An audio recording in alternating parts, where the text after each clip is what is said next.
The narrow alleys of Seoul twist through neighborhoods, past small shops and steep staircases, where sunlight barely reaches the ground. For years, the low windows set into concrete walls signaled struggle. These are the banjiha, or half-basement homes. After the devastating floods of 2022, many thought these homes would disappear for good, with the city promising to phase them out. Yet, in 2024 and 2025, banjiha are making a quiet comeback in Seoul's relentless housing market. Real estate agents report rising interest, especially from young people and a growing number of women.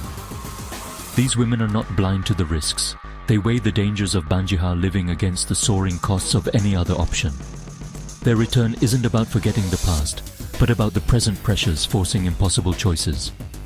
For many, the decision is fraught. Banjiha are linked to insecurity and trauma, especially after the 2022 floods. But Seoul's economic reality is so harsh that fear is pushed aside by necessity. The choice is often between a risky home and no home at all. The faint light from a banjiha window now represents a difficult, calculated choice made by thousands, especially women, navigating a market with few options.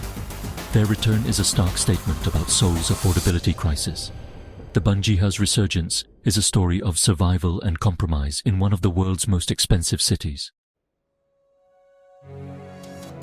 Banjiha homes emerged in the 1970s, originally built as emergency bunkers during tense times with North Korea. As Seoul's population exploded, landlords converted these basements into cheap rentals for the city's poor and students. For women, banjiha have always meant more than just cramped, damp spaces. They're places of heightened vulnerability.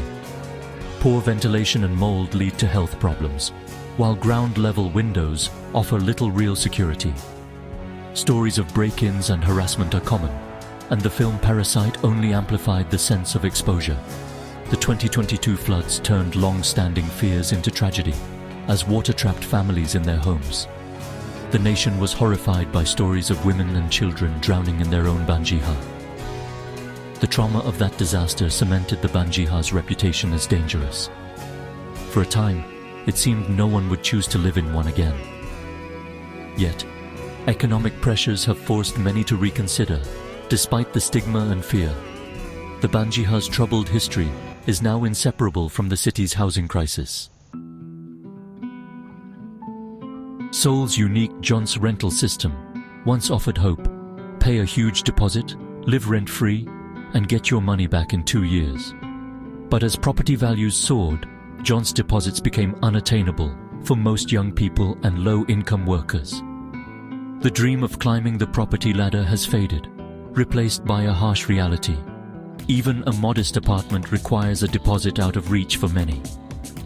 As Jeonse becomes impossible, people turn to walls, smaller deposits but monthly rent, making it hard to save. Banjiha, with their lower deposits and manageable rents, become the only option for those squeezed out. For women, especially single or primary earners, the pressure is even greater due to lower incomes and less family wealth. Choosing a banjiha isn't about preference. It's a rational response to a market with sky-high barriers. The dream of a safe, sunny apartment is sacrificed for the immediate need for shelter. Banjiha are the last rung on the housing ladder, but for many, it's the only one they can reach. The banjiha comeback is concentrated in districts like Gwanak and Nowon. Gwanak, home to Seoul National University, draws students who need affordable housing near campus. Often, only banjiha fit their budgets.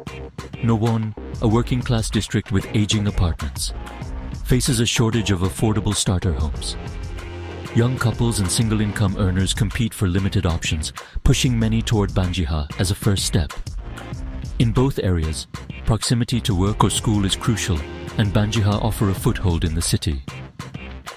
Families may prefer their adult children live in a nearby banjiha rather than move far away. The high concentration of banjiha in these neighborhoods gives tenants a bit more choice, but the trade-offs remain stark. These districts are ground zero for the banjiha's resurgence, illustrating the tough decisions people make daily.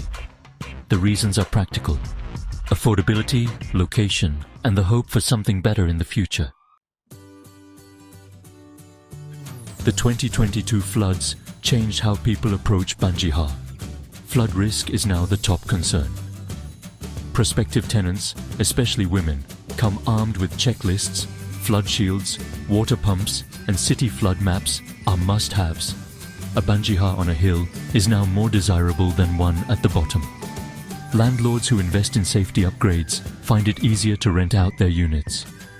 Renovations matter more than ever. Fresh paint, new flooring, and better ventilation are key selling points. For women, these improvements can make a Banjiha feel less like a risk and more like a home. Tenants are demanding better conditions, forcing landlords to respond. Online forums and reviews empower renters to share information and avoid the worst units. While economic constraints still dictate choices, women are navigating the market with greater strategy and assertiveness. The shift is about harm reduction, making the best of a bad situation. Banjiha living is still risky, but tenants are taking control where they can. Moving into a Banjiha is never just about money. It's an emotional calculation, especially for women. The benefits are clear: affordability, independence, and proximity to work or school. For some, it's a first taste of freedom, even if it's underground. But the fears are real. Floods, break-ins, and social stigma weigh heavily. Many women see their choice as temporary, a strategic step, not a destination. Decisions are deeply personal. Some pay more for better lighting or recent renovations to feel safer or healthier. The goal is to balance practical needs with emotional well-being. Choosing a Banjiha is an act of resilience, not defeat. It's a testament to women's strength and pragmatism in a city with few easy choices. The renewed demand for Banjiha isn't about preference. No one dreams of living in a half-basement. It's a symptom of a housing market that's failing many. The language of choice is misleading. For most, it's the last option in a series of closed doors. Seoul's skyline boasts luxury apartments, but more people are pushed to the margins. The government's promise to phase out Banjiha after the floods fell short. Without alternatives, the crisis deepens. Eliminating cheap housing without replacements only worsens the problem, forcing some into even riskier situations. The persistence of Banjiha is a sign of policy failure, not consumer demand. Those choosing these homes are survivors, not trendsetters. The Banjiha story is about systemic failure and the hard compromises people make when safe, affordable homes are out of reach. The resurgence of Banjiha comes with a steep human cost, especially for the vulnerable. Every half-basement rental is a daily gamble with health and safety, mold, intruders, and the fear of rain. For women, the risks are amplified. Home becomes a place of vigilance, not rest.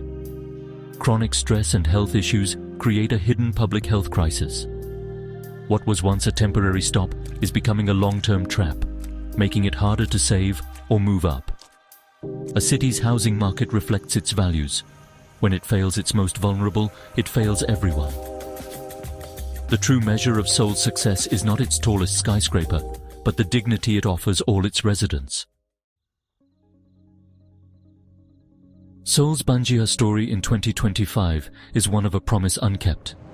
After the 2022 tragedy, the city vowed to end Banjiha living, but economic pressures only grew. Policy and reality remain disconnected. Grand promises mean little without real alternatives. The demand for cheap housing is driven by wage stagnation and a speculative market, not by choice. Until systemic issues are addressed, Banjiha will persist as a necessary evil. For women, the unkept promise is personal. They become experts in risk, forced to adapt and survive. Their resilience is admirable, but it shouldn't be required just to find a home. The future of the Banjiha is a barometer for Seoul's health. Will the city deliver on its promise, or remain a place of stark contrasts?